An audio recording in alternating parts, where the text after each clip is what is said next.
Well, hello and welcome back. And if you were with us earlier, myself and my colleague Mamoud Lamin Choi were here, and we were telling you about the visit of Bassirou Diomaye Diakhar Faye, his first visit to the Gambia. And we were at the airport, and I said that 2:15 there would be a press conference at State House. Well, guess what? They brought it forward. And my colleague Aliou Cissé is there.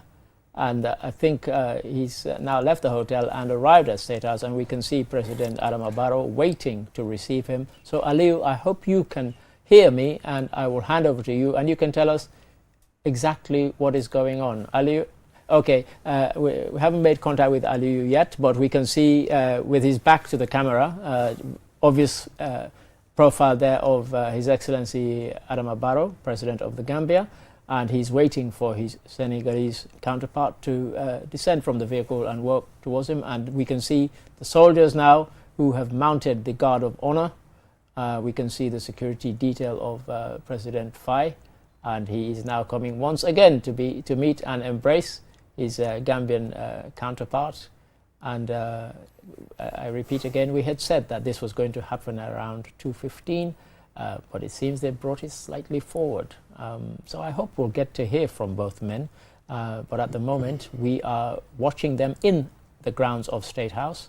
And they are posing for some pictures so the media can see the handshake, diplomatic handshake. And now they will mount those brief stairs and make their way in. And yeah, this again, we keep using the term historic. Mr. Mboj, historic, youngest elected, his first visit to the Gambia. We did kind of speculate, myself and Choi, when we were speaking earlier about whether he might have visited the Gambia before because of the proximity of the two countries, and one never knows in an unofficial capacity. Who knows? Lots of people in Gambia have relatives in Senegal and vice versa. But nonetheless, after Mauritania, his first visit since he became president. Absolutely. On the one hand, yes, of course, you can call it historic. But to some of us, I mean, this is a tradition as old as Senegal and Gambia itself. Right. As it were. Absolutely. Yes, even before our independence in 1965. I mean, when Pierre Sardinia came as chief minister in 1961, we've been having sort of ministerial meetings, as it were. Yes, and of course, back then, the hot topic was whether Gambia was going to be united, part of the Senegambia Confederation. Exactly. Or Gambia was going to stand alone. It was sovereignty or union. Well, this so is that was the tension. I was quite excited when the other week, just a couple of weeks ago, I found the video of them signing the Senegambia Confederation document. That's the Kaur Declaration. Well, that's right. Absolutely. So yeah. So as you said, we keep using the term historic. Historic only in the sense that it's only his second visit outside of his country, and he has made that visit here to the Gambia. The first one was in Mauritania, and there had been speculation that Ousmane Sonko would come. I didn't think so. I have to admit, when I heard that speculation, I didn't think that Sonko would come. But one of the things I said to our colleague Choi was that a lot of young people here in the Gambia were enthused and inspired, I think is the term you used off camera before we joined, about the fact that somebody youthful, at least younger than we're used to, is now the president of a country like Senegal. Absolutely. And Ousmane Sonko being here, this is about heads of state. Quite.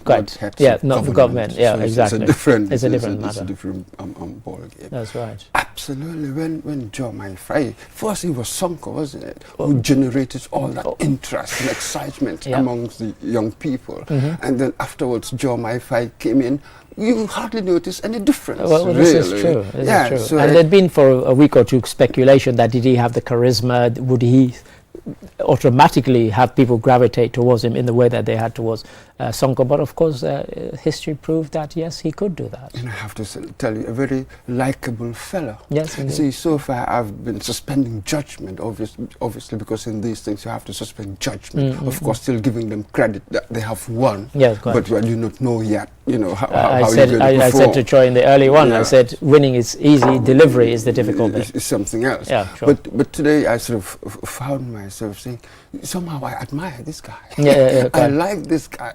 So there's something likable about him. There's a kind of calmness and the way he carries himself, that manner. So obviously we all are willing him to succeed. Indeed, indeed. But for me now, the interesting thing is, what dynamic would he, as a personality, as a character, bring into the relationship between Gambia and Senegal? Well, I don't know whether you heard me make the joke that sometimes when we saw Macky Sall and Adama Barrow, it was almost as if they were wearing Ashobi, the white hat and the white kaftan, and they looked like, you know, brothers. And this one, they're also closer in age.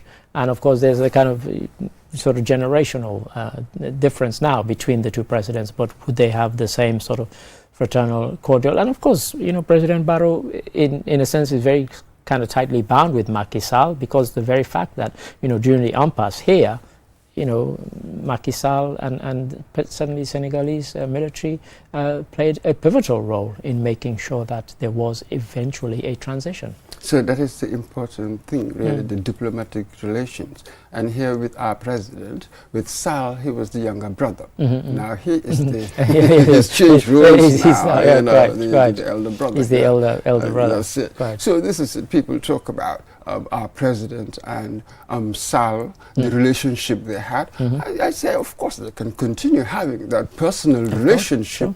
But here, our president with Diomaye Faye would be something else. This is about diplomatic relationship. Indeed. You see, they may go on to have nice personal relationship, but for us, what we are concerned with is the diplomatic relationship. I do not expect much change, really. It's just going to be the same pattern. Sometimes you have sibling savagery. Other times, like fit so well. You know, the brotherhood, the cultural stuff comes to the fore, and stuff like that. So I never really emphasize one more than the other. But there is perhaps something else that we need to review and see. When you look at this relationship between the president of the Gambia and the president of Senegal, as I said, going way back in 1961, Pierre Sanjay afterwards 62 left, and then Sadar Kereba Jawara became the premier. Absolutely. So all of there was constant dialogue between the two. And in 1968, at the OAU summit, I think we've managed to establish contact with our colleague Ali Cisse at the State House. Ali Cisse, please give us some of the flavor of what is happening within the grounds of the State House. Thank you very much, Mr. Ade and Mr. Mboch. Just a moment ago, the president of Senegal, Diomaye Faye, arrived here at the State House, where he was received on arrival here by the president, who had earlier on arrived at the State House. Now, the two leaders are having a closed-door meeting just at that building right behind me. And I understand immediately after that closed-door meeting, they are going to issue a communique. We understand there's a change of schedule, Mr. Ade. I mean, there was supposed to be a press conference immediately after they issue a communique, but there won't be any press conference now. They will just come and issue a communique, and then all of us are here at the State House, still waiting. I mean, to know what actually this communique is all about. Due to the space at this building, all the media, you know, wouldn't be allowed to get in there to actually, you know, get images of the two leaders having that started just to get the pictures. But then we're hoping to get in immediately. They're done with the closed door meeting for the communique that they will be reading out any moment from now. Ali, thank you for that. And you can see the disappointment in my face, viewers, because, and I'll tell you why. We had speculated, and I'll come back to the point that you were addressing. We were speculating that if there was to be a press conference, that it would be conducted probably completely in Wolof. And we were looking forward to that. Now we've been told that there won't be a press conference, but there will be this communique. So if I can come back to you, and you were talking about, you know, the kind of between the presidents over the years, what the relationships has been and so on. So if you just carry on that point. Absolutely. Yes, this was what, about 3 years after independence in 1968, some years before the creation of ECOWAS. You're right, yes. So our president, Sadar Kereba Jawara, went to Monrovia for the OAU, as it was known then, the OAU summit. Then he said, let's look at the example of Senegal and Gambia as a basis, as it were, for forming a regional body. Quite. Yep. So the seeds, the ideas planted absolutely based on the relationship between Gambia and Senegal. Sure. That was very interesting. Sure. And there was something else. Now we're talking about OMVG. Yeah, quite. Yes, yes, yes. It here, Guinea-Bissau, Senegal, and so on. Yes. Now, who were the originators? Yeah, quite. Senegal and Gambia. Sure. It was Sadara who invited Guinea. Sure. So it was really a deal that was cooked here. Sure. What I mean is, there was this, in a sense, pioneering relationship. Sure. The ideas of which really spread sure, in many ways. And it was easier because of the democracy and the liberty, liberalism. We didn't have the military youth. That's right. To stifle creative, free thinking. Quite. That's as it were. Quite. And I think that really helped a lot. And from these relationships. Sure. So can we rediscover that pioneering spirit of creating unity, even though along the way we've had some difficult bits.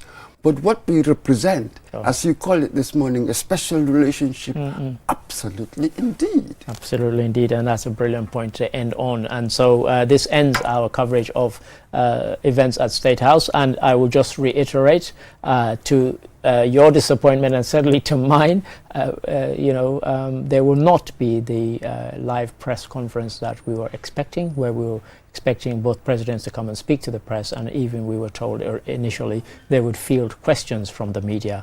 That is not going to happen, but what will happen following their closed door meeting is that there will be a communique, a joint communique, explaining what has happened and what they've discussed behind closed doors. So for now, and that's all, but once again, there will not be a live televised press conference at 2:15, as I had said in the earlier program relating to President Bassirou Diomaye Faye's visit here to the Gambia. Thank you for watching.